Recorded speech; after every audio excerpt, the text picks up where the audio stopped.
साल था 1977।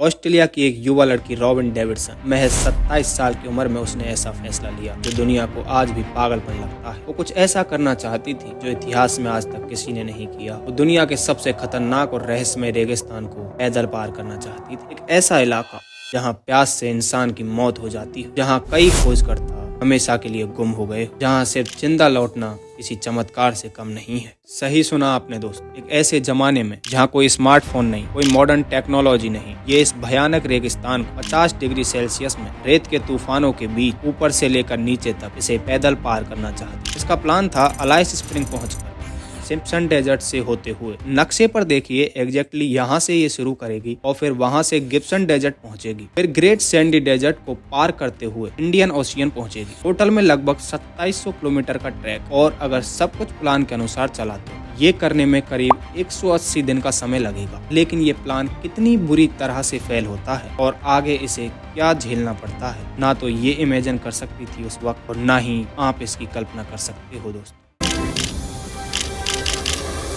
ये कहानी शुरू होती है ऑस्ट्रेलिया के क्वींसलैंड से, जहां चारों ओर खुले मैदान, हवा की सरसराहट और जानवरों की आवाजों के बीच एक साधारण से घर में रहती थी एक छोटी सी लड़की रॉबिन डेविडसन। बचपन से ही उसके पास किताबों से ज्यादा जंगलों की कहानियां थी। उसके पिता, जो खुद एक साहसी इंसान थे, अक्सर अपने रोमांस सुनाते कैसे उन्होंने कलहरी रेगिस्तान पार किया, कैसे खतरों के बीच वो इसे पार कर पाए। दरअसल दोस्तों, यहाँ मैं आपको इंट्रोड्यूस कराना चाहता हूँ रॉबिन के पिता अर्नोल्ड डेविडसन से। वो एक एडवेंचर किस्म के इंसान थे। साल 1930 के दशक में उन्होंने कलहरी डेजर्ट, जो कि अफ्रीका में स्थित है, उसे अकेले पार किया था। यही किस्सा रॉबिन ने बचपन से बार बार सुना था। उसी से इंस्पायर होकर उसने ठान लिया कि जैसे उसके पिता ने कलहरी डेजर्ट जीता, वैसे ही वो भी अपनी लाइफ में उनसे भी बढ़कर कुछ करेगी। और रॉबिन अपना सफर शुरू करती है। वो खुद को आजमाने का फैसला करती है और निकल पड़ती है क्वींसलैंड से ऑस्ट्रेलिया के बीचों बीच बसे एक छोटे शहर अलाइस स्प्रिंग की तरफ। वहाँ उसे अपने सफर के लिए कुछ ऊँटों की जरूरत थी जो उसका इस रेगिस्तान के सफर में साथ दे सके।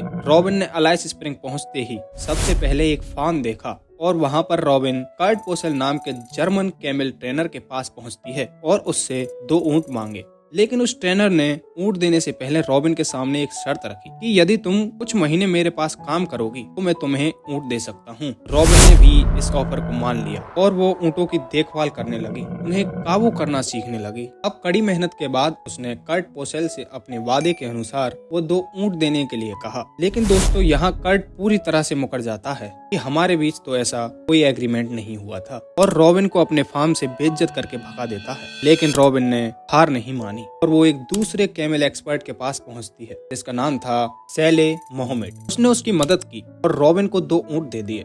अब रॉबिन फिर से उसी कर्ट नामक ट्रेनर के पास पहुंचती है, लेकिन किसी कारणवश उसने अपना फार्म बेच दिया था। जिस व्यक्ति को बेचा था उसने रॉबिन की मदद की और उसे 2 ऊँट दे दिए। और रॉबिन के पास अपने सफर के लिए 4 ऊँट और एक उसका वफादार कुत्ता उसके साथ थे। रॉबिन अपना सफर शुरू करती है, लेकिन सफर की शुरुआत ही आसान नहीं थी। अलाइस स्प्रिंग के पास ही उसके ऊँट कई बार अचानक इधर उधर भाग जाते और रेगिस्तान की इस खुली जमीन में उन्हें पकड़ना मौत जैसा थकाने वाला काम था। और जैसे ही ऊँट भागते, रॉबिन को यही लगता कि अगर ऊँट खो गए तो मैं भी इस भयानक रेगिस्तान में उन खोजकर्ताओं की तरह यहीं खो जाऊंगी और मेरा सफर यहीं खत्म हो जाएगा।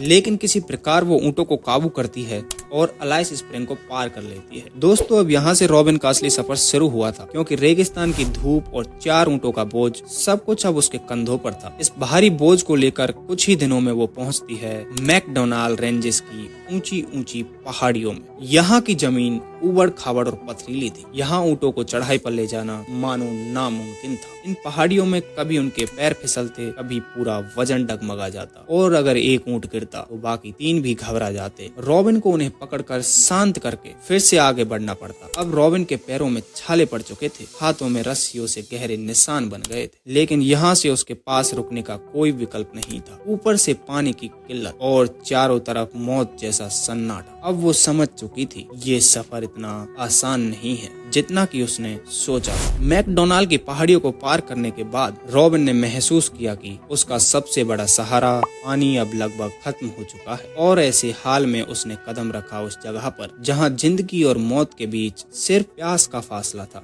Simpson desert. यहाँ चारों तरफ सिर्फ रेत थी और दोपहर की धूप 50 डिग्री से ऊपर। आसमान से मानो आग बरस रही थी। अब हर कदम पर डर था कि अगर पानी नहीं मिला तो सफर यहीं खत्म हो जाएगा। लेकिन यहीं रॉबिन की ट्रेनिंग काम आती है दोस्तों, जो कि उसने अलाइस स्प्रिंग में सीखी थी। उसने सीखा था कि इस रेगिस्तानी धरती पर हजारों सालों से एबोरिजिनल जनजाति के लोग रहते हैं। उन्होंने रेगिस्तान से पानी निकालने की कला विकसित कर ली थी, जिसमें वो कुछ खास किस्म के पौधों की जड़ों से नमी को सोख लेते हैं और कभी कभी रेत को खोदकर सॉकेज बेल्स बनाते थे। इन सॉकेज बेल्स में पानी धीरे धीरे रिसकर ऊपर आता है। और एक तरीका ये भी था जिसमें वो लोग जंगली जानवरों के पैरों के निशानों को फॉलो करते थे। वो निशान उन्हें अक्सर पानी के सोते तक पहुंचा देते थे। रॉबिन ने इन्हीं से सीखा था कि कैसे रेगिस्तान की सूखी धरती से भी जिंदगी का पानी निकाला जा सकता है। घंटों खोदने के बाद भी जब रेत से कुछ बूंदें निकलती थी तो वही बूंदें उसकी और उसके ऊंटों की जान बचाने का काम करती थी। लेकिन यहाँ पानी ही एकमात्र चुनौती नहीं थी। दिन के सफर में सूरज झुलसा देता था और रात को ठंडी हवाएं हड्डियां जमा देती थी। दिन में प्यास और रात को मौत जैसा सन्नाटा। यही वो जगह थी जिसे देखकर रॉबिन ने जाना कि रेगिस्तान इंसान का सबसे बड़ा दुश्मन है। वो आपकी हर कमजोरी को बाहर ले आता है। लेकिन इस सब के बावजूद भी रॉबिन ने हार नहीं मानी और सिप्सन डेजर्ट की प्यास और तन्हाई झेलने के बाद रॉबिन पहुंचती है उस जगह पर जिसे कहते हैं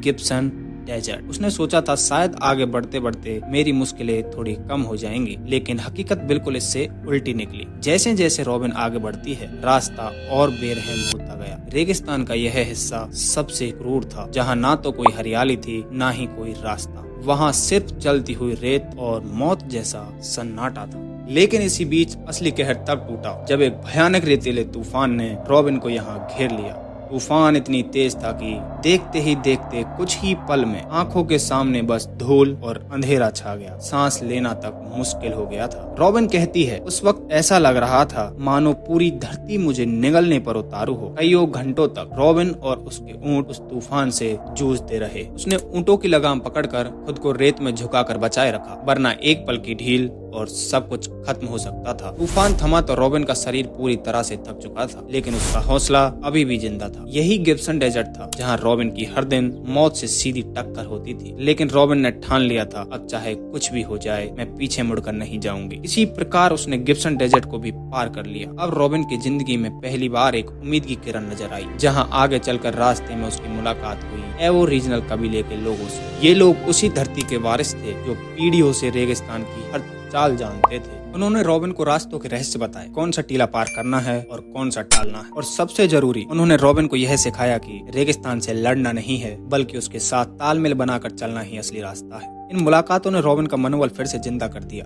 थकी हुई देह में एक नई ऊर्जा आ गई। अब उसके कदम पहले से और भी मजबूत हो चुके थे। यही वो पल था जब रॉबिन महसूस करती है कि मैं अकेली नहीं हूँ, मेरे साथ इस धरती की सदियों पुरानी आत्माएं हैं। एबोरिजिनल कबीले की मदद और सीख के बाद रॉबिन ने अपने सफर का आखिरी और सबसे लंबा पड़ाव शुरू किया। अब उसके सामने था ग्रेट विक्टोरिया डेजर्ट। अब तक रॉबिन इस सफर में लगभग 2000 किलोमीटर से ज्यादा और 200 दिन से अधिक पैदल चल चुकी थी। रॉबिन अपनी मंजिल से अब बस 700 किलोमीटर की दूरी पर थी। लेकिन यही वो समय था दोस्तों जब थकान ने उसके शरीर को तोड़ना शुरू कर दिया था। रॉबिन का चलना अब बेहद मुश्किल हो गया था। ऊंट और उसका वफादार कुत्ता भी थकान से टूट रहे थे। ग्रेट विक्टोरिया डेजर्ट उतना ही बेरहम था जितना सफर का हर पिछला पड़ाव। रेत के टीलों में पानी ढूंढना लगभग नामुमकिन था। कभी कभी कईयों दिन तक रॉबिन को एक बूंद तक पानी नहीं मिलता और कभी अचानक एक छोटा सा सोता उसकी जान बचा लेता। और जब एक दिन रेगिस्तान के अंतहीन सन्नाटे के बीच दूर कहीं नीला आसमान समुद्र से मिलता नजर आया, रॉबिन को समझ आया कि उसकी मंजिल अब ज्यादा दूर नहीं। फिर आखिरकार